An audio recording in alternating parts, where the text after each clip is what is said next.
Preparing to launch America, a cargo spacecraft arrives at the space station, and the detective capabilities of our next Mars rover. A few of the stories to tell you about this week at NASA. And we're back live in the room now with Bob Behnken on the left of your screen, Doug Hurley to the right. On May 27th, NASA astronauts Bob Behnken and Doug Hurley got suited up for the much-anticipated SpaceX Demo 2 test flight to the International Space Station at our Kennedy Space Center in Florida. They've each made this journey twice before for the space shuttle missions, but they've never done this in a SpaceX spacesuit. They've never done this together, and they've never done this on their way to head to a commercially built rocket and spacecraft to head to space. In addition to launching America into a new era of space exploration, the mission is the first to launch American astronauts on an American spacecraft from the U.S. since the end of the Space Shuttle program.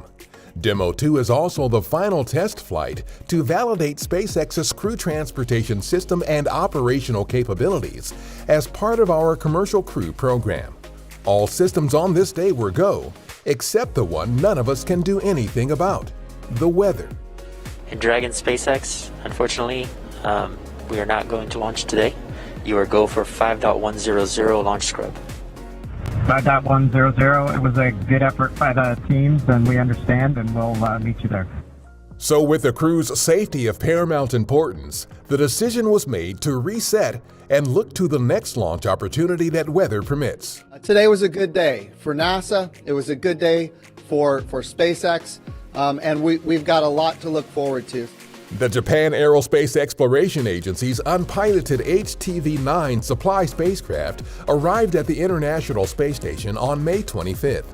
The spacecraft delivered more than 4 tons of science experiments, technology, and other cargo for the crew aboard the orbital outpost.